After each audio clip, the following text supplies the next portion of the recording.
At the beginning of the film, a dealer is about to enter his car but is immediately killed by an unknown man. The killer then steals a ledger and drives away.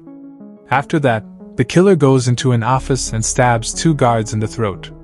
Then the killer throws a baseball in the face of another bookie and kills him. The killer also steals a ledger and leaves. The action moves to a railway station, where a man, Smith, is talking to a young man, Nick. Smith tells him about a man named Max and a criminal group involved in horse racing. 2 decades ago, horse racing was very popular, and Max heard rumors that a certain horse would definitely win. Therefore, Max borrowed money from the mafia to bet on the horse that was supposed to win. Max took his son along, but told him to wait in the car. His son was not happy to learn that his father was gambling. However, Max explained that the money he would win would pay for his college education. Bye, Mom. Yeah. Bye, Mom. Make sure he doesn't come home late. Love you. Max naively listens to the rumors, not knowing that the horse race is actually staged. In fact, the horse he had bet on fell in the middle of the race. The bookmaker has threatened Max that not paying the debt to the mafia is very dangerous, but that doesn't stop him. Just to be clear, if you lose, you're going to owe a lot of money, kind of man you do not want to owe the smallest. In fact, after the race, Max returns to his car but no longer finds it in the parking lot. In addition, the mafia has kidnapped Max's son as well. Henry! What have you done with my son? He's on his way home, just like you. After torturing Max severely, they kill him and his wife. Please, I have a family. Where are they?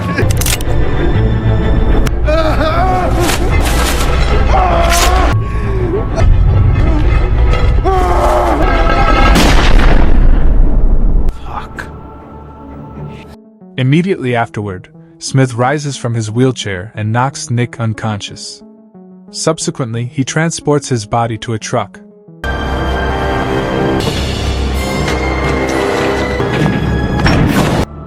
The scene shifts to a young man named Sleven. As he wipes the remnants of shaving foam from his face, he hears a thunderous bang at his front door. He approaches the door wearing only a towel, and when he opens it, a young woman named Lindsay enters. It took you long enough. You're not Nick. You're not as tall as I thought you'd be. I don't know, I opened the door expecting you to be up here. You're down there. Well, I'm short for my height. Where's Nick? I don't know, you're supposed to meet me here. You never showed up. Initially, she is confused because she expected to see her friend Nick, the owner of the house.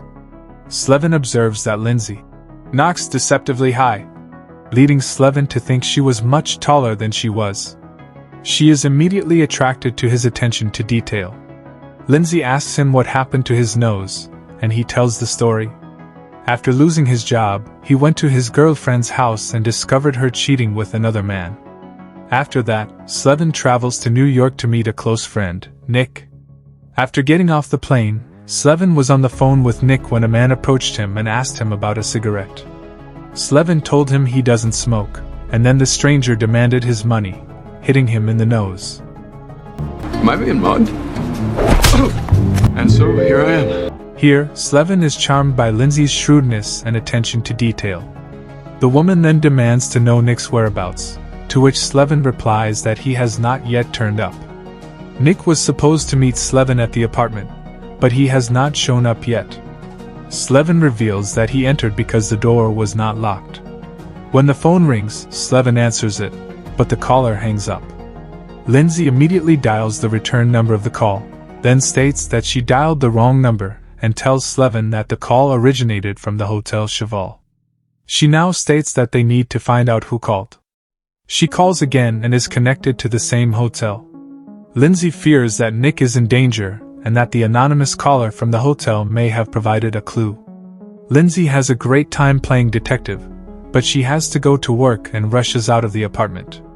She forgets to take the sugar she had come to get, and rushes back just as Sleven is about to remove the towel. Afterwards, Lindsay takes the sugar and invites Sleven to meet her later. After she leaves, the doorbell rings again. Sleven rushes to open the door, thinking that Lindsay has returned, but two henchmen who work for someone known as the boss enter. The two henchmen act aggressively, thinking that Sleven is Nick. Sleven claims that they got the wrong guy, but unfortunately he cannot prove it because his wallet was stolen. However, the henchmen are ordered to kidnap the person who lives in this apartment. So they do, and after punching Sleven in the face, they kidnap him and take him to the car. All I know is the boss slides me this here dress, so I guess you the cat I'm supposed to pick up. You can ask Lindsay. She lives across the hall. She's the woman who lives in Hold her on. I still gotta take you to see the boss. But I'm not Nick.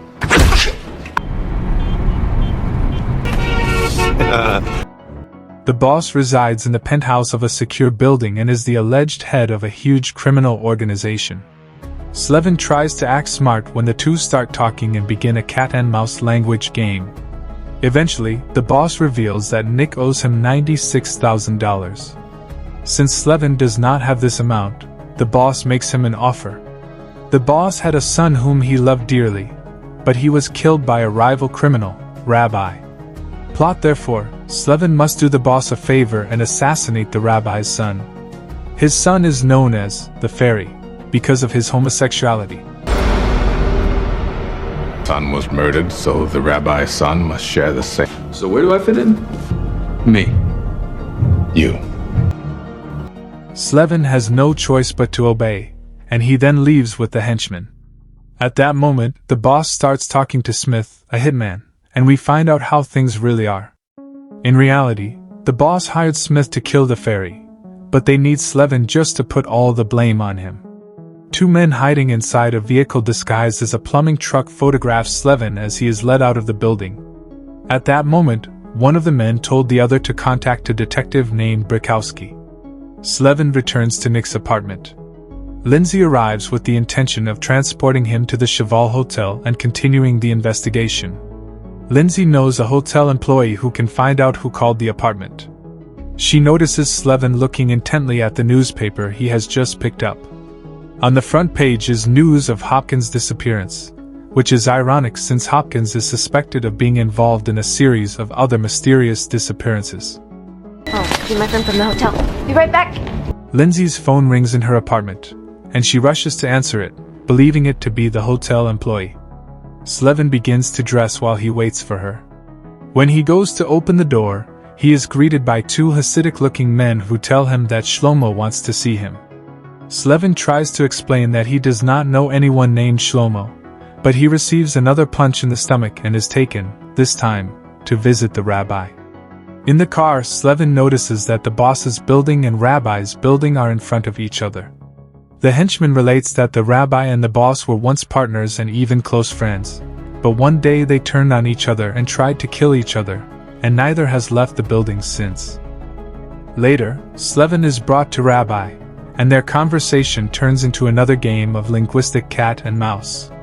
Eventually, the rabbi informs Sleven that he owes him $33,000. Sleven tries again to explain that he has the wrong person and that Nick is just his friend. However, Rabbi gives him 48 hours to collect the $33,000 by any means. Who are you? $33,000. But I'm not Nick Fisher. You have 48 hours to get my money. Saul will keep. After Sleven is escorted away, we find out that Smith is playing a double game and collaborating with the rabbi as well. Rabbi informs Smith that he has made half of the predetermined payment into his bank account, and that the other half will be paid after the boss is killed. Rabbi asks the hitman why he needs Sleven, and the hitman simply says that he and the young man have unfinished business. Here it becomes clear that, in fact, neither the boss nor Rabbi needs Sleven, but it has something to do with Smith. In fact, the rabbi says he can spot a liar and that the young man is not Nick. Smith walks away smiling and says he knows. Later, Sleven returns to the apartment, where he meets Lindsay again. He wasn't lying. That's not Nick Fisher. The kid and I have unfinished business. She states that she went to the hotel from where they received the call.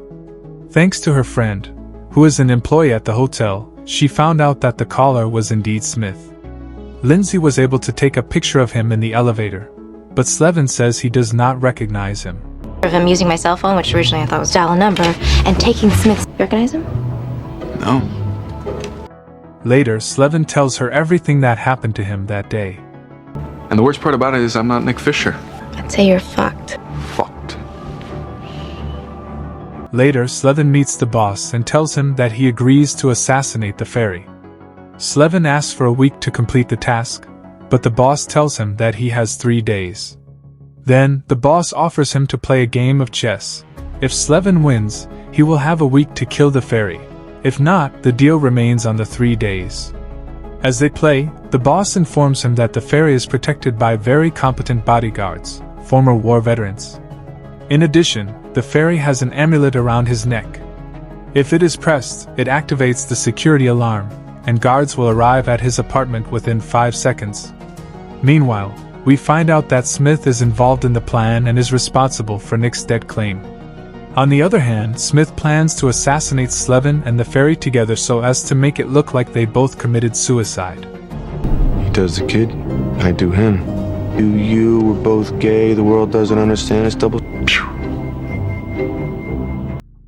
In the end, Sleven loses the chess game, and has 3 days to complete the mission. When he leaves the building, the group of detectives in the minivan notice him.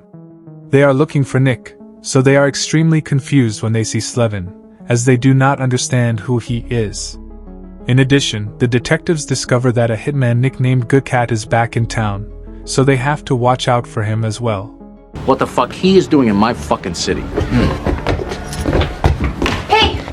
After Sleven returns home, Lindsay reveals that she works at the morgue and found the body of the rabbi's bookie. While Lindsay was at work, Detective Brikowski was also there and revealed that he often gambled with the murdered bookie. Lindsay thinks that Nick escaped and framed Sleven. According to her, Nick paid the stranger on the street to steal the wallet with papers from Sleven. Lindsay affirms that Nick killed the 2 bookies because they were the only ones who knew his face. You should run. I can't. Well, they'll kill you if you. First time that happened, but Nick has been painting me in the corner since we were kids. Later, Lindsay says she has to go back to work and invites him to have dinner with her later. That night, as they dine at the restaurant, Sleven notices that the fairy is also here. When the fairy goes into the bathroom, Sleven follows him. Detective Brikowski follows him, but Sleven locks the door. After dinner, Sleven reveals to Lindsay that he pretended to be homosexual and arranged a date with the fairy. In addition, Sleven reveals that Brikowski confronted him in the bathroom. The detective tells Sleven that he was supposed to capture Nick, but he has disappeared. Nevertheless, Brikowski is sure that there is a link between Rabbi Smith and Sleven. I know what you're into. Who are you? Who the fuck are you? Later, Lindsay and Sleven return home and spend the night together.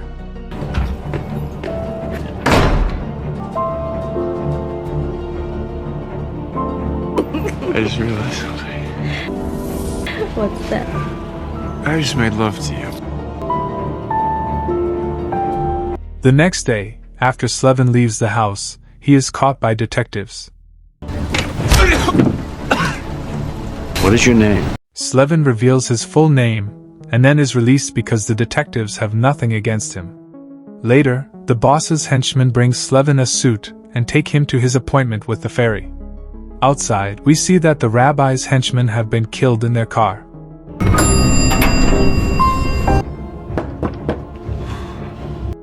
Sleven arrives at the fairy's apartment and shoots him in the stomach shortly thereafter. Somebody's trying to kill you. Who? Me.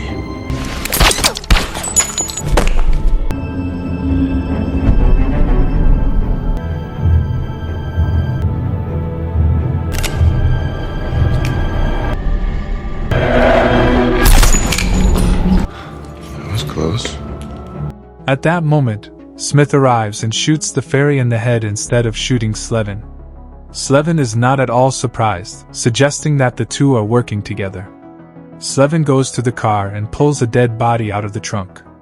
In the process, Smith crushes the fairy amulet. The bodyguards rush inside through the wall, but are killed instantly by Smith with 2 silenced pistols.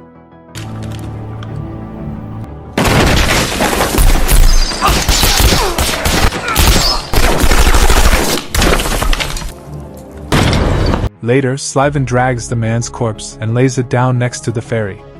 Here we discover that the dead man is indeed Nick, the man Smith attacked at the beginning of the film. The apartment is then blown up by Smith and Sleven.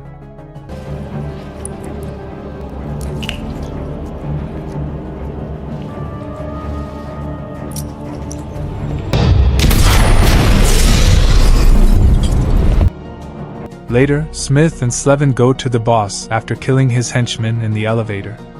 Later, while Smith goes to the boss, Sleven goes to Rabbi to pay him the debt of $33,000. However, when Rabbi opens the briefcase, he finds it empty, and Sleven hits him hard on the head, knocking him unconscious. Is everything I owe you? Turns off the ringer. Oh! It's dead.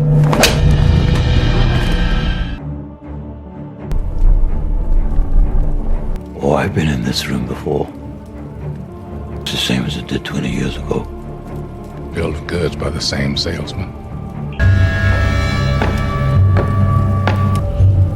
I'm not Nick Fisher. In the next scene, the boss and the rabbi wake up tied up. Sleven appears and announces the big twist. The mobsters who killed Max were the boss and rabbi, whereas Sleven is Henry, Max's son.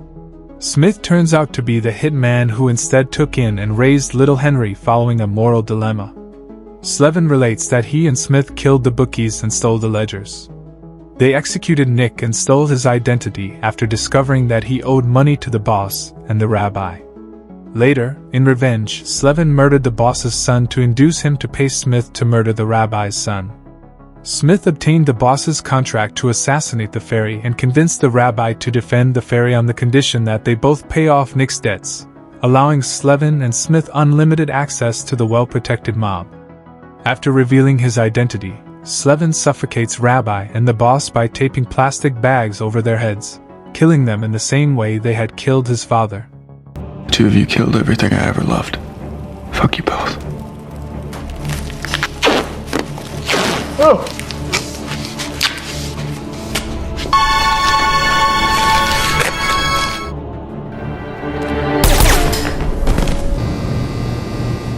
Then, we discover that Smith killed Lindsay because she took photos of him. While searching for Sleven, Brikowski receives a phone call from his supervisor and learns the genesis of Sleven's identity. The horse his father had bet on was Lucky Number Sleven, and Kalevra in Hebrew means bad dog, similar to Smith's appellation. Brikowski killed Sleven's mother to pay off gambling debts he incurred. Brikowski accepts his fate as Sleven gets out of Brikowski's back seat and shoots him, completing his masterpiece of revenge.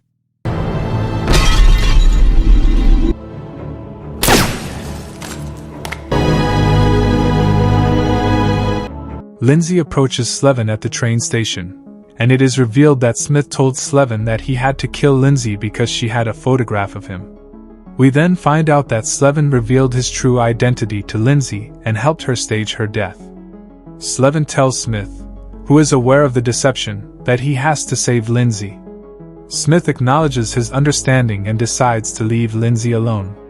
Smith returns Sleven's father's old watch and walks off.